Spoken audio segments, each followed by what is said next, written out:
Ladies and gentlemen, we just concluded the briefing on the situation in Iraq, and this concentrated mainly on the political situation, the domestic political situation, the stalemate in Iraq and the ways to overcome it, and also regional issues like the position of Iraq in the region, the Arab League summit, and the relation to Kuwait. As you know, the country is still under Chapter 7 with Chapter 7 resolutions, and this is a very important topic also in the relations between Kuwait and Iraq. The discussions also concentrated on Camp Ashraf, the problem of relocation of still remaining 1,200 residents from Camp Ashraf to Camp Liberty, and the prospects. I think it is very important that also this is solved, and I appealed to the generosity of the government of Iraq to cater for humanitarian needs, but also to the Camp Ashraf residents now to embark on the next move to relocate to Camp Liberty, because time is running short and the patience is wearing thin in this respect. And it's very important, third point, that there are resettlement countries who take Camp Ashraf and Camp Liberty residents into their countries. As you know, UNHCR is doing the refugee status determination, so those who get refugee status, they can be resettled in third countries. Thank you very much.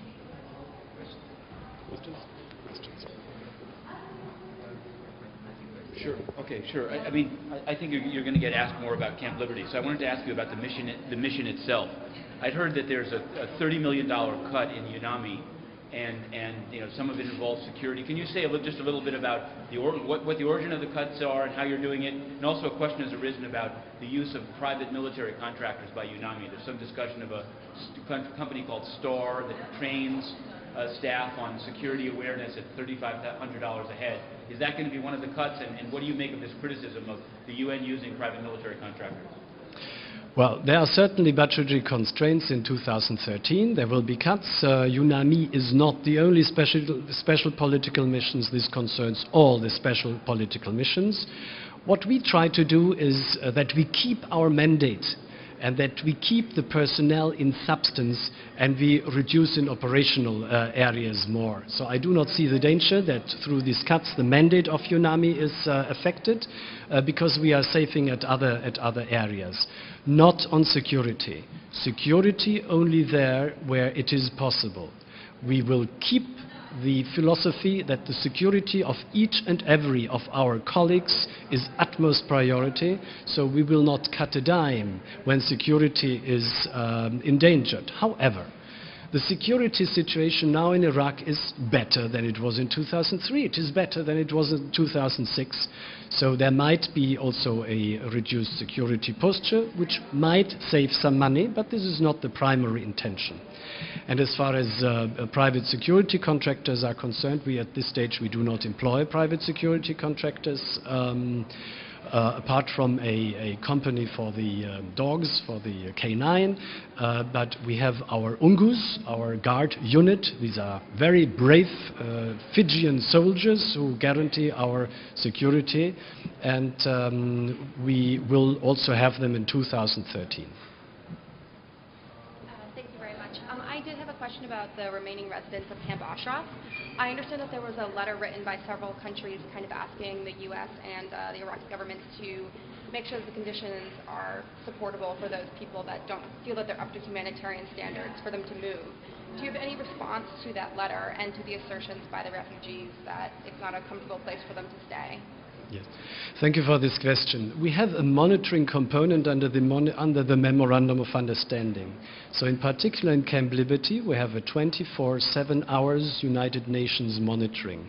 And at this stage, we can confirm that the humanitarian situation in Camp Liberty is acceptable. It is Spartan. It is not ideal, but it is livable and acceptable according to our standards. We observe on a daily basis how much water residents have. We observe on a daily basis the state of electricity, and this is formulated in monitoring reports. Now, also the 1,200 are able to be accommodated in Camp Liberty.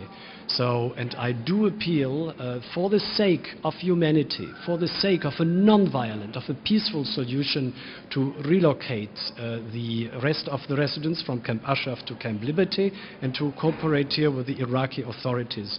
Our mission here is a humanitarian. We do not get involved in politics here. Our mission is humanitarian. We want to save lives. This is our main purpose, and it should be a voluntary relocation. And we appeal to the government of Iraq only to use peaceful means. That's what the Memorandum of Understanding is for. Please, how soon do you think the unresolved issues between Kuwait and Iraq will be solved, and how serious is Iraq in its endeavors, or Could you speak up a little if bit? it's doing enough? Shall I repeat the whole question? Sorry. You're- I said, how soon do you think the unresolved issues between Kuwait and Iraq will be done, will be solved, and how serious do you think Iraq is doing to resolve all those issues? One of the success stories of the last months is really the improvement of the relations between Iraq and Kuwait. Iraq has the interest to get out of these Chapter 7 resolutions as soon as possible, but one can get out of Chapter 7 only by fulfillment. Now, with the visit of Prime Minister Maliki in Kuwait, with the historic visit of the Emir to the League of Arab States Summit the other day, this considerably improved the relations between Iraq and Kuwait. There are joint ministerial committees where all these questions are dealt with. Compensation, border issues, the maintenance of the border will now commence in October this year, after the hot period, and this will further improve and remove the impediments between Iraq and Kuwait, and will reduce also the Chapter 7 resolution. But it is clear that Chapter 7 resolutions have to be fulfilled, but this can be done in a speedy and in a creative way. Syria question? One, just factually, there's some reports today that the Free Syrian Army may have taken over a border crossing or something to do with Iraq. So I wanted to know if you've heard of that. And also, standing where you are, the Russian ambassador Churkin earlier today had a phrase. He said, it's all about Iran, stupid, paraphrasing Bill Clinton. And what he said is that the invasion of Iraq by the United States changed the balance of power, and that, in fact, what we see today in Syria is somehow related to trying to either rebalance it. So the one is factual, and the other one is, as a person on the ground in Iraq. What do you think of that analysis? Well, I don't comment on Syria here, but what I can tell you that we are observing both the political situation and the humanitarian situation, because this is our mandate. The refugee situation in particular, but at this stage we do not see many refugees. There are around 7,000 refugees in the north, mostly Syrian Kurds, which are taken care of by UNHCR. I myself had a visit to the camp, and we are, of course, observing very closely the humanitarian situation. Thank you very much.